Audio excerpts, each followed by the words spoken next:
সঠিক সিদ্ধান্ত গ্রহণ করা, মাথা গরম করে কিছু না করা, এটাই হলো ধৈর্য। ধৈর্যের অর্থ এটা নয় যে আপনার মারবে, আপনি খালি মার খাইতেই থাকবেন। ওই যে এক পীর সাহেবের কাছে এক সাপ এসে মুরিদ হয়েছিল, তারপরে পীর সাহেব বললেন আমি তো সাপ মুরিদ বানাই না। কয় না হুজুর আমার বানানি লাগবে। আচ্ছা বানাইলাম, তুমি কিন্তু দংশন করতে পারবে না। ঠিক আছে দংশন করবো। এখন ওই সাপ বিলের মধ্যে পড়ে আছে ধানের খেতে, রাখাল ধান কাটছে কিন্তু দড়ি নাই, সন্ধ্যাবেলায় ধানগুলো বাঁধতে নেবে কি যায়, দেখে যে ওই মুরিদ সাপ শুয়ে আছে। ও তো মনে কর বুঝে নাই সাপ, সে মনে করছে দড়ি। এই অন্ধকারের ভিতরে সাপ দিয়া ধান বাঁধছে, বানিয়ে বাড়ি নিয়ে সাপের ঘাট তো গেছে বেঁকে, বাড়ি নিয়ে ভালাই দিছে, সাপের ঘাট গেছে মস্কিয়া। ওই অবস্থায় পীর সাহেবের বাড়ি বহু কষ্ট করে গেছে, যাই বলে যে হুজুর কি জিগের আজগার শিখাইলেন, আমার তো গার মস্কে গেছে। একটা কথা হইল, জিগের আজগার করলে তো ঘাড় মস্কাবে কেন? সাপে পুরা ঘটনা শোনাইলো, এই হলো ঘটনা।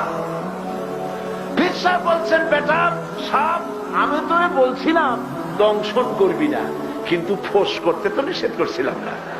তোরে যখন দড়ি মনে করে হাত দিল, তুই খালি ফস করে উঠতি, ওই রাখালের মুষ্টি সুদ্ধা লাভ দিয়া দিল্লি বলাই যাইতো।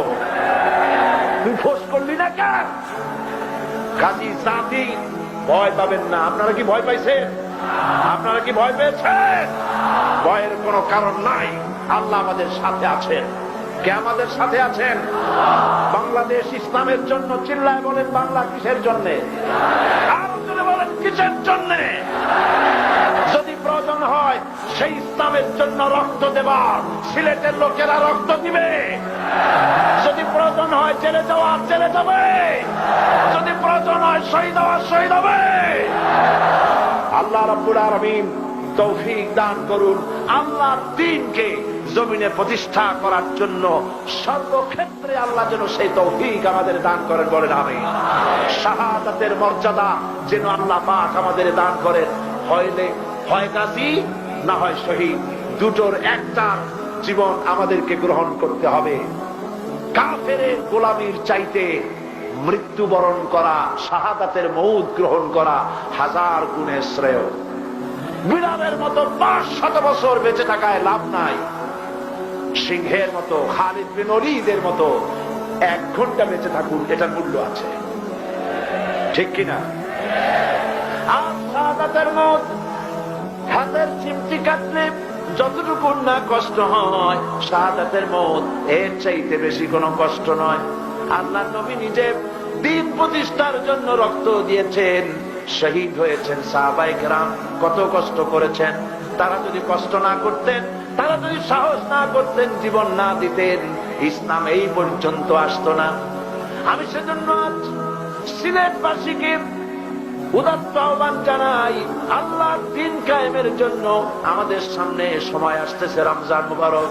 এই রমজান মুবারক এমন একটি মাস, যেই মাসে আমরা আমাদের তাকওয়া তৈরি করতে পারি, ঈমান মজবুত করতে পারি, নিজেদেরকে আল্লাহর দ্বীনের জন্য তৈরি করতে পারি। জোরে বলেন আমিন।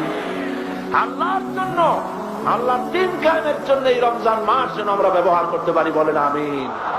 রমজান মাসে বেশি বেশি করে তেলাওয়াত করবেন, কোরআন শরীফ পড়বেন। কোরআন নাজিলের মাস, কোরআন বুঝা পড়বেন, আল্লাহ যেন তৌফিক দেন।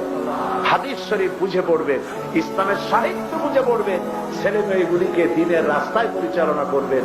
আল্লাহ পাক যেন সকলকে করে বলি আমিন। সমস্ত মানুষেরা, যত মানুষ দাঁড়ানো আছেন, দাঁড়ানো সব মানুষেরা বসে পড়ুন। রাস্তায়, পথে, ঘাটে, গাছে, ছাদে, যিনি যেখানে আছেন সেখানে বসে পড়ুন। আকাঙ্ক্ষিত সারা বছরের 2 বছরের আকাঙ্ক্ষিত মোনাজাত, সিলেটের ইতিহাস সৃষ্টিকারী আজকের এই মাহফিলে মোনাজাতের দিকে আমরা এগোচ্ছি। একটা মানুষও দাঁড়ায় থাকবেন না। এত বড় মোনাজাত জীবনে আর একবার পাবো কোন নিশ্চয়তা তার নাই। বসতে বলছি, দাঁড়াবেন না কেউ। সবাই বসেন, আর জোরে সরে জিকির করেন সুবহানাল্লাহ, লা ইলাহা ইল্লাল্লাহ, সুবহানাল্লাহ, আলহামদুলিল্লাহ, সুবহানাল্লাহ, আলহামদুলিল্লাহ, লা ইলাহা ইল্লাল্লাহ।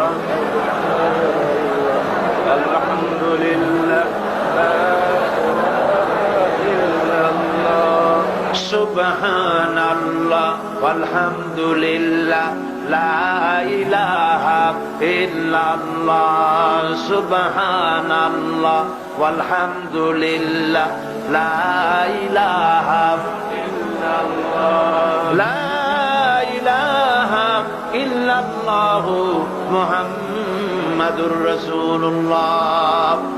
আসুন আমরা সবাই মুনাজাতের আগে তওবা পড়িনি। সবাই পড়েন আউযু বিল্লাহি মিনাশ শাইতানির রাজীম, বিসমিল্লাহির রহমানির রহিম, আস্তাগফিরুল্লাহ আস্তাগফিরুল্লাহ রাব্বি মিন কুল্লি যামবিন ওয়া আতুবু ইলাইহি লা হাওলা ওয়ালা কুওয়াতা ইল্লা বিল্লাহিল আলিয়্যিল আযীম। আয় আল্লাহ তাআলা, আমি ওয়াদা করছি গুনাহে কবিরা, গুনাহে সগীরা, শিরক এবং বেদাত, সকল রকমের গুনাহ আমি পরিত্যাগ করব। আল্লাহ তাআলা আমাকে গুনাহ থেকে বাঁচার তৌফিক দাও, তোমার গোলামি করার তৌফিক দান করে দাও। লা ইলাহা ইল্লাল্লাহু মুহাম্মাদুর রাসূলুল্লাহ, আশহাদু আল লা ইলাহা ইল্লাল্লাহু ওয়াহদাহু লা শারীকা লাহু ওয়া আশহাদু আন্না মুহাম্মাদান আবদুহু ওয়া রাসূলুহু। সর্বশেষ, ইসলাম আর রাজনীতি আলাদা বলে যে প্রচারণা অপপ্রচার পত্রপত্রিকায়, রেডিও, টেলিভিশনে, নাটকে বিভিন্ন ভাবে মানুষকে বিভ্রান্ত করা হচ্ছে, ওই ব্যাপারে আমার লেখা একটি বই এসেছে। বইয়ের নাম ইসলামের রাজনৈতিক বিধান। ইসলামের রাজনৈতিক বিধান, ইসলামের অর্থনীতি, রাজনীতি, সমাজনীতি, আল্লাহ পাক কোরআন শরীফে যা যা বলেছেন সেগুলি এক জায়গায় করা হয়েছে। আলেমদের জন্য বিশেষ উপকারী, কারণ এতগুলি আয়াত এক জায়গায় খুঁজে বের করা কষ্ট হবে, এক জায়গায় পাওয়া কষ্ট হবে। পারবেন তারা, তবে সময় লাগবে। এই একই জায়গায় কোরআন হাদিস দিয়ে ইসলাম আর রাজনীতিতে কোনো পার্থক্য নাই। আল্লাহ নিজে রাজনৈতিক কথা বলেছেন, রাসূলুল্লাহ নিজে রাজনীতি করেছেন, সে কথা এই কিতাবের মধ্যে লিখে দেওয়া হয়েছে। যারা সেবেছে ওরা এটা 50 টাকা দামে বিক্রি করছে। ইসলামের রাজনৈতিক বিধান বইটি আমার লেখা, মঞ্চের পেছনে পাওয়া যাবে, আপনারা গ্রহণ করতে চেষ্টা করবেন। আর আজানের নামাজের মুনাজাতের পর আজান হবে, আজানের পর বা জামাত এশার নামাজ আদায় করে যাবেন। এক্ষুনি মোনাজাত হচ্ছে, রাস্তায়, পথে, ঘাটে, ছাদে, গাছে, যিনি যেখানে আছে সেখানে বসে পড়ুন আর মোনাজাতে শরীক হন। আল্লাহুম্মা আমিন। শহীদদের জন্য রব্বানা যালামনা আনফুসানা ওয়া ইন লাম তাগফির লানা ওয়া তারহামনা লানাকুনান্না মিনাল খাসিরিন। সবাই পড়েন আমার সাথে, মনটা নরম করে, মাথা নিচু করে সবাই পড়েন। রব্বানা যালামনা আনফুসানা ওয়া ইন লাম তাগফির লানা ওয়া তারহামনা লানাকুনান্না মিনাল খাসিরিন। আবার পড়েন, রব্বানা যালামনা আনফুসানা ওয়া ইন লাম তাগফির লানা ওয়া তারহামনা লানাকুনান্না মিনাল খাসিরিন। আয় আল্লাহ তাআলা, সিলেটের স্মরণোচিতকালের শ্রেষ্ঠ সমাবেশ কোরআনের এই মাহফিলে